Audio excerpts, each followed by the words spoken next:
A graça e a paz do Senhor Jesus Cristo. Mais uma vez estamos aqui para compartilhar daquilo que o Espírito Santo tem passado para as nossas vidas.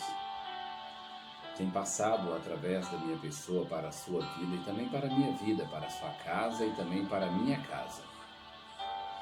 Gostaria de falar hoje sobre crente carnal e crente espiritual. De que lado você está?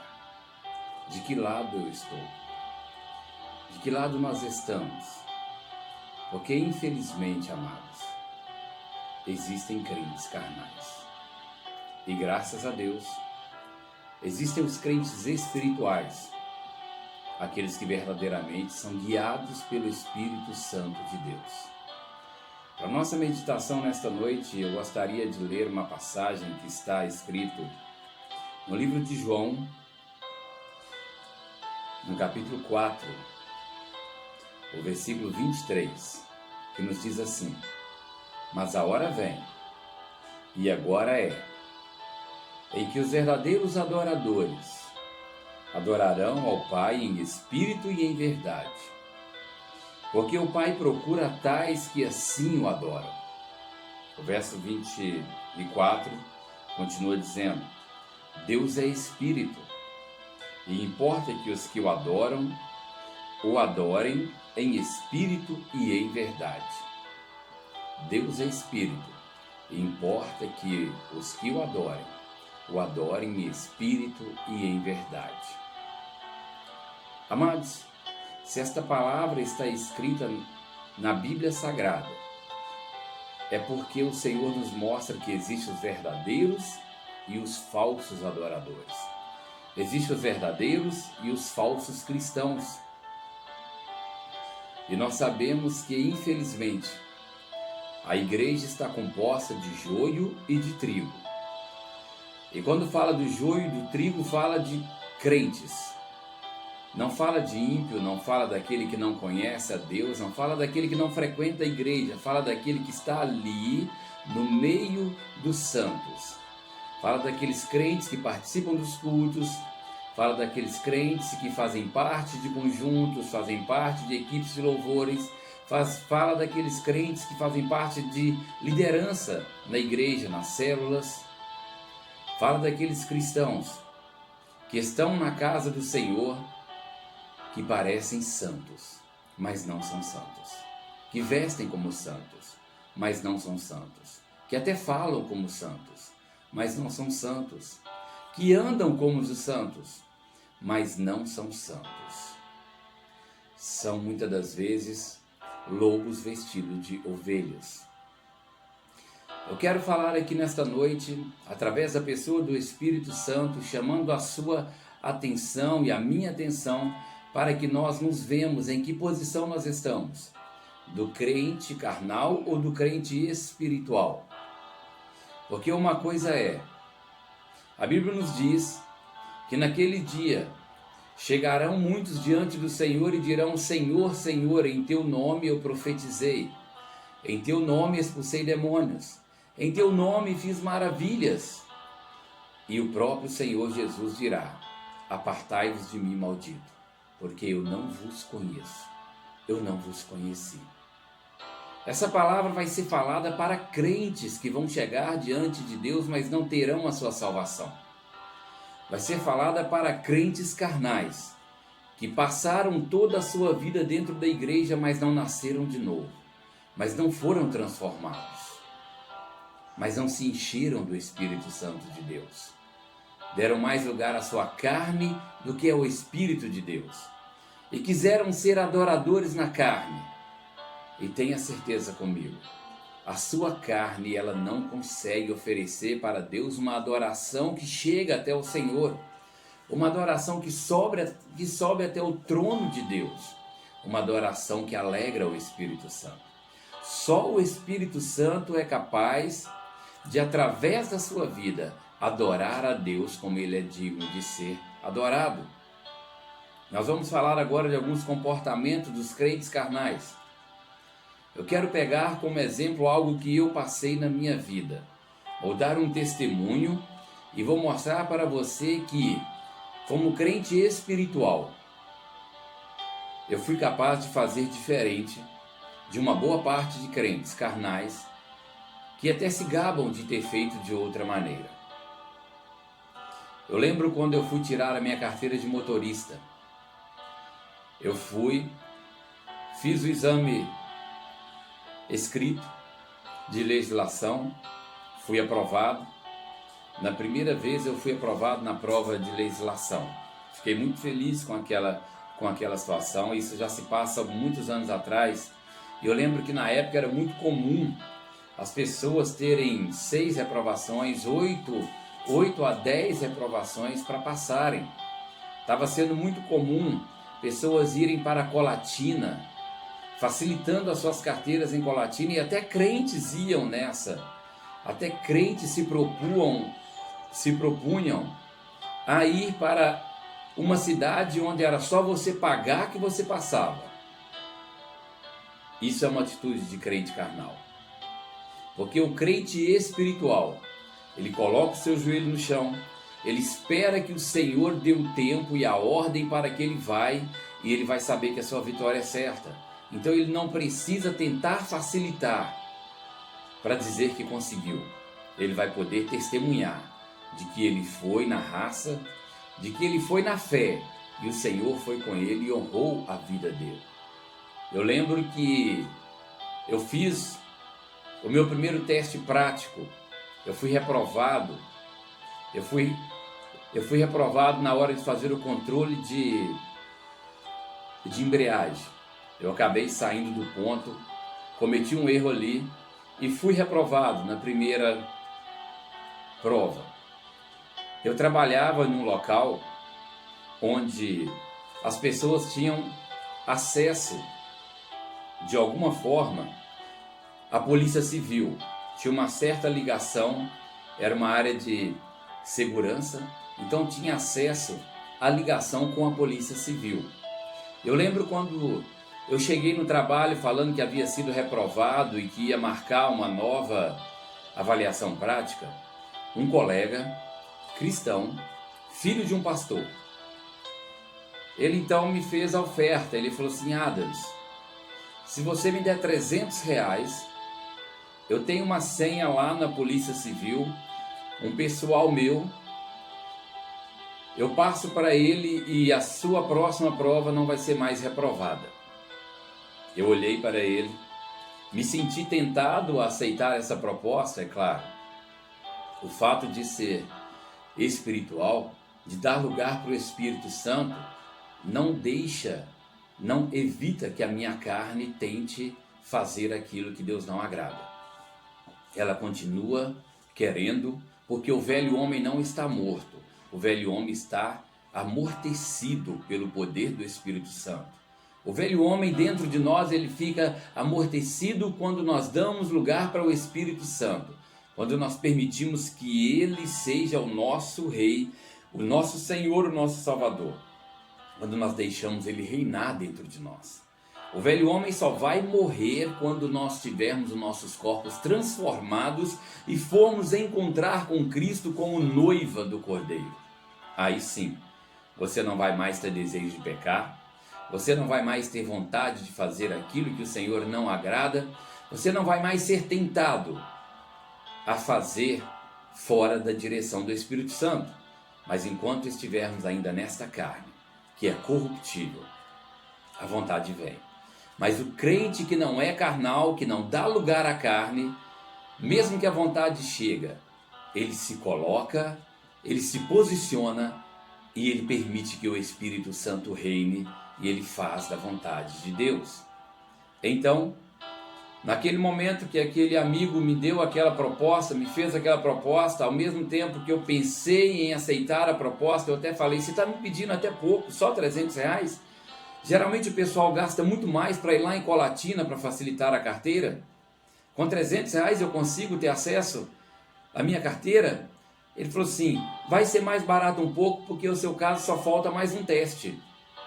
Eu falei: o problema é se eu te entrego esses R$300, vou lá, consigo a carteira de uma forma facilitada, e quando eu tiver com a minha carteira em mãos, que eu for fazer alguma viagem, que eu for orar a Deus e pedir ao Espírito Santo para ir comigo na viagem, e se ele me disser que não vai, porque não foi ele que me deu aquela carteira, que me abençoou na carteira, eu fiz ela de maneira indevida, eu fiz ela de maneira mentirosa, eu tirei a minha carteira usando de uma maneira falsa, usando de mentira, facilitando ela. Aí ele olhou para mim e falou assim: não tem nada a ver, rapaz, não tem nada a ver essas coisas. Tem tanta gente aí dentro da igreja que tira a carteira desse jeito e toca a sua vida normalmente e nem por isso se sente em pecado contra Deus. Então eu disse para eles: é verdade, tem muita gente assim, tem muito crente assim, mas eu não quero ser mais um desses. Eu quero fazer da forma que Deus quer que eu faça. Se for para eu ter uma carteira de motorista, eu vou tê-la para a glória de Deus. Se for para eu ter uma carteira de motorista, se for para eu estar dirigindo o meu carro, eu vou dirigir para a glória de Deus. Não vai ser de qualquer maneira. Não vai ser do jeito que o ímpio faz, não vai ser do jeito que o mundo faz. Aí, mesmo ele não concordando, mas ele me deixou em paz naquele assunto. E dias depois eu fui mais uma vez até o Detran fazer aquele teste. Fiz o teste, fui aprovado, sem ter dado nada, sem ter facilitado nada. Fui pela fé, fui com a ajuda da pessoa do Espírito Santo de Deus e voltei com a minha vitória na mão. E quando eu o vi a primeira vez no trabalho, eu falei: conquistei a minha carteira. O Senhor Jesus está sendo louvado pela minha vida, porque eu conquistei a minha carteira sem precisar ter facilitado. E glórias a Deus por isso. Vale a pena deixar Deus fazer na sua vida, vale a pena permitir que Deus te honre e que você não tente dar aquele jeitinho brasileiro, porque com Deus isso não funciona, porque isso não glorifica o nome do Senhor. Existe uma situação que está sendo muito comum na nossa época, nos tempos de hoje, já em outros tempos, mas agora então está sendo muito aproveitado, bem entre aspas, mas muito aproveitado. Nós sabemos que tem muitos cristãos, às vezes até obreiros na casa do Senhor, pessoas que até são dedicadas em fazer a obra de Deus, que pelo sonho americano, o sonho de entrar nos Estados Unidos, fazer a vida nos Estados Unidos, ganhar dinheiro nos Estados Unidos e mandar dinheiro para casa, um dinheiro de maneira lícita, com trabalho, com muito trabalho. O dinheiro é lícito. Mas, muitas das vezes, esse crente, esse cristão, ele pega a sua família e ele vai tentar entrar pelo México. Ele vai usar aquela forma denominada passar no caicai. Vai colocar em risco a vida da sua filha, a vida do seu filho, a sua vida, a vida da sua esposa, a vida da sua família, por causa do sonho americano. E o grande problema é que quando ele consegue passar, ele passa dizendo que foi Deus que o levou. Ele passa dizendo que foi Deus que abençoou, por isso ele passou. Ele passa dizendo que foi Deus que fez daquela maneira, por isso ele conseguiu atravessar para o outro lado. Em nome de Jesus, meu amigo, minha amiga, meu irmão, minha irmã, eu te peço, se você que está aí nos Estados Unidos, está ouvindo a minha voz, é um brasileiro e passou nesta condição e declarou que foi Deus que assim fez, eu te digo, peça perdão para Deus. Peça perdão para Deus por essa declaração. Peça perdão para Deus por não ter tido fé o bastante para ouvir Deus te dizer o que fazer, porque certamente Deus não te mandaria fazer nada ilegal. Deus não te mandaria tomar uma atitude criminosa, porque Deus não compactua com o crime. Deus não. Ele não compactua com o crime. Ah, mas irmãos, Adams, deu certo, eu passei, Deus me guardou. Sim, Ele te livrou da morte. Ele te livrou de você morrer numa situação de pecado e por causa disso ser condenado para o inferno, porque Ele tem misericórdia, Ele ama a sua alma e Ele quer te salvar. Então peça perdão para Deus por essa atitude, porque talvez ainda haja tempo de perdão para a sua vida. Não coloque Deus nas suas mazelas. Não coloque o nome de Deus nas suas mentiras. Não coloque o nome de Deus nas suas atitudes impensadas, incalculadas. Não coloque Deus no meio do jeitinho, de uma condição que não é Deus que faz. Ele te livra da morte, mas você pode ter certeza que não foi Deus que te levou nessas condições. Será que Deus, sendo Ele Deus sobre todas as coisas, soberano em todas as nações, Ele não te passaria, Ele não te daria o visto para você entrar e para você fazer aquilo que Ele te mandar fazer lá? Será que foi mesmo Deus que te mandou ir para os Estados Unidos porque você acha que só lá você pode ficar rico? Se Deus quiser te enriquecer, Ele não poderia fazer isso com você aqui no Brasil? Se Deus quisesse te prosperar financeiramente, Ele não poderia fazer isso com você na cidade que você estava? Você tinha que passar do Brasil para os Estados Unidos para alcançar riqueza? Não tem brasileiros crentes fiéis a Deus aqui no Brasil que tem prosperidade financeira? E conseguiu também com trabalho, de maneira lícita, acreditando no poder de Deus? Então entenda uma coisa, você pode até ter passado, a sua família pode até ter sido livre da morte, mas talvez você não vai ser livre da condenação eterna por causa do seu pecado. Se você não se arrepender do seu erro, do seu pecado, da sua mentira, se você não se arrepender daquilo que você usou de falsidade para entrar em outra nação, seja nos Estados Unidos, seja em qualquer outra nação, que se você foi e para ir precisou usar de mentira, seja em Portugal, seja em qualquer outro lugar. Se foi pela mentira que você entrou, então você precisa pedir perdão sim para Deus. E se pelo seu arrependimento o Senhor pedir para que você volte para o seu país, se arrependa e faça o que Ele te mandar fazer. Ah, mas eu fui para os Estados Unidos para fazer a obra de Deus. Que bom que você está aí fazendo a obra de Deus, mas aqui no Brasil não tinha ímpio precisando ouvir o evangelho que você foi pregar aí? Será que aqui no Brasil não tinha pessoas precisando daquilo que você foi fazer aí? Tinha que ser aí? Você realmente perguntou para o Espírito Santo e ele falou que tinha que ser aí? Pode acontecer sim, de Deus te passar ilegal por algum lugar. A gente sabe casos de missionários que foram para países que perseguem o cristão, que não aceitam o cristianismo, e tiveram que passar escondidos, com as suas Bíblias então escondidas, porque senão seriam mortos por causa do nome de Cristo. É diferente, os Estados Unidos não mata ninguém por ser cristão, os Estados Unidos não prende ninguém por ser cristão. Então, você não mentiu por causa do nome de Cristo, você mentiu por causa do seu sonho de ficar rico, você mentiu por causa do seu sonho de melhorar de vida. Você não mentiu para a glória de Deus. Você não mentiu para fazer a obra de Deus.